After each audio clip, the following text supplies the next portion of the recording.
Math topic for review. Question number 1. You had the following. 1 $100, 4 $10 for a total of $40. So you have $140 here. What should be the first step to break it down? You're going to break it down, let's say it's going to be handed out to 6 people. What should you do first with this amount of money to break it into 6 equal groups? Is it exchange the $100 bill for 8 $10 bills and 20 $1 bills? Is that probably what you should do to break it down?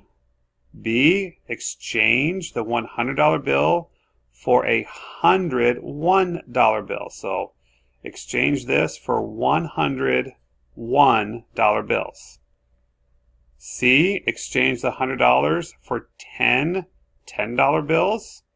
Or D, exchange the 4 $10 bills for 40 $1 bills. Remember, when you're working with money, do you want to have a lot of dollar bills in your hand or the least amount? Okay, keep that in mind here. What's going to give you the least amount of dollars to work with in a person's hand when they have it in their hand when it's all done? You can have a lot of $1 bills or more 5s and 10s. Number 2, if $2,400 is divided evenly by 3 charities, how many dollars does each charity get? You have $2,400 going to 3 charities. How much does each one get? Is it 800, 60, 8,000, or 80? Number 3, if 283 is divided by 4, where should the first digit of the quotient be placed? Remember, quotient is the answer. So looking at this, you're going to take 283 and divide it by 4. Where should your answer probably start? Because 4 is greater than 2, it should be in the tens place. Because 4 is less than 2, it should be in the tens place. Because 4 is greater than 2, it should be in the hundreds place. Or because 4 is less than 2, it should be in the hundreds place. So, should the answer start in the tens place or the hundreds place, and why? Again, you're dividing it by 4.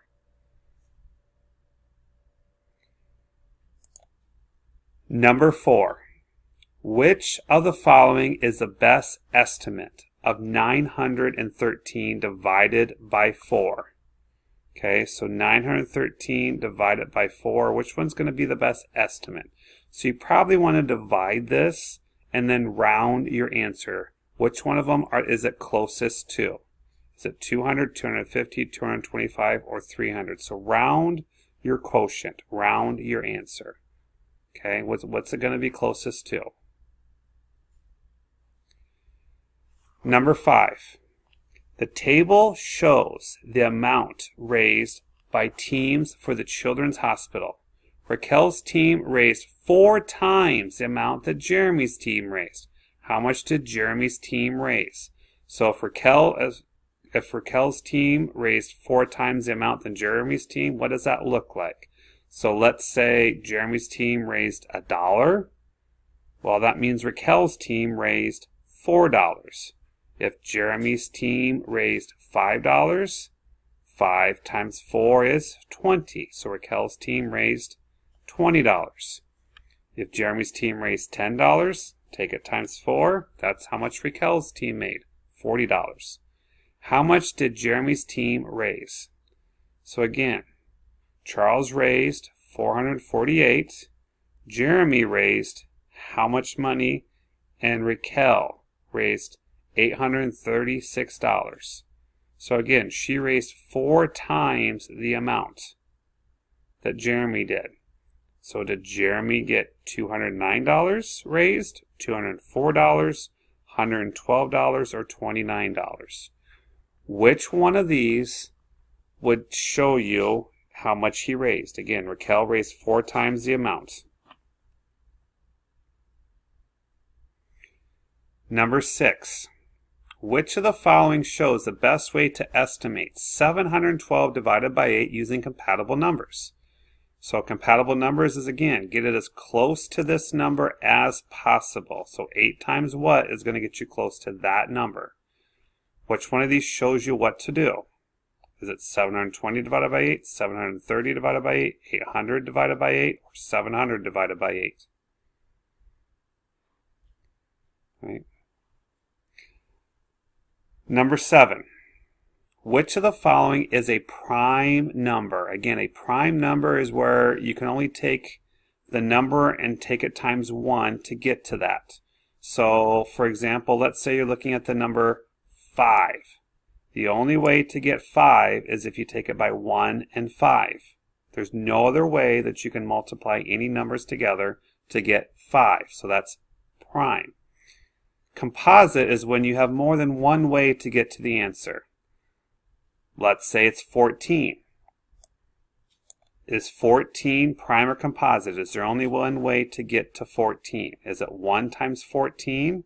Is that the only way to get to 14 when multiplied? Or what about 2 times 7? Does 2 times 7 equal 14 too? So since there's more than one way to get to 14, it's composite. So which one of these is prime? There's only one way to get to that number besides taking it by 1. Number 8. The student council has 186 members divided as evenly as possible into 8 committees. How many members are on each committee? Again, 186 members divided as evenly as possible in 8 committees. About how many members are on each committee? There are 22 members on each committee. There are 23 members on each committee with 2 members left over. There are 22 members on each committee with 2 members left over.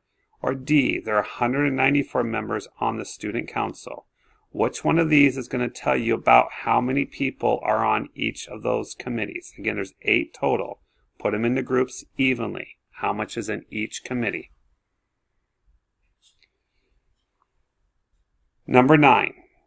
A marathon race has 522 runners divided into 6 groups. What is a reasonable number of runners in each group? Use compatible numbers. So 522 runners, put in groups of 6. What should your answer be? Is it 87? Because 522 divided by 6 is about 540 divided by 6, which equals 90. Is it 112? Because 522 divided by 6 is about 550 divided by 10, which is 110. Is it 82? Because 522 divided by 6 is about 480 divided by 6, which is 80. Or 98. Because 522 divided by 6 is about 500 divided by 5, which is 100. Which one of these, using compatible numbers, is going to get you close to 52? So 6 times what is going to get you close to 52? One of these is your solution. Right? Number 10. Which of the following has factors of 1, 2, 4, 8, and 16? So which of these numbers can all of these go into? So for example, 20. Can 2 go into 20 evenly? What about 4? 4 times what equals 20? Can that go in there evenly? What about 8? Can 8 times something equal 20 evenly without going over? And what about 16? Can 16 times something equal 20? You're looking for a number. One of these numbers has all of these that can go into it. I'll tell you this much. Using that example, 16 cannot go into 20 evenly, so 20 is not the answer. Number 11. A florist is making flower arrangements. She has 108 roses to place in 9 arrangements. Which of the following equations can be used to find R? which is the number of roses in each arrangement.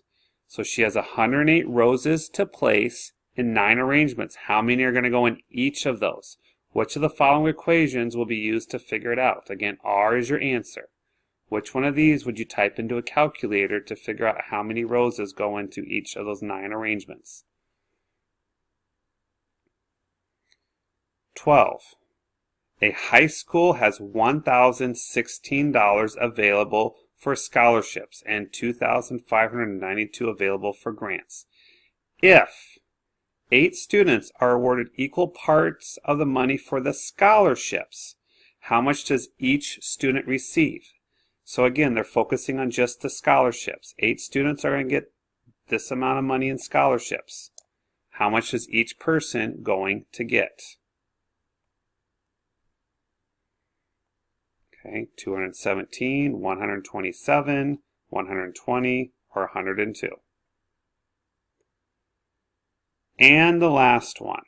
Which of the following is the prime factorization of 84? So do that factor tree that we kind of did in class. Break it down. Don't do it 8 and 4. Look at this number as 84. Break it down.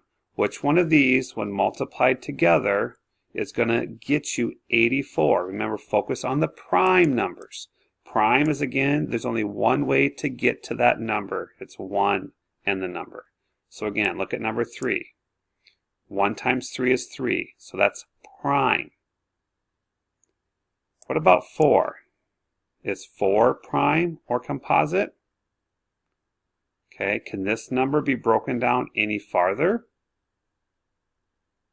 All right. Good luck on the review for the test.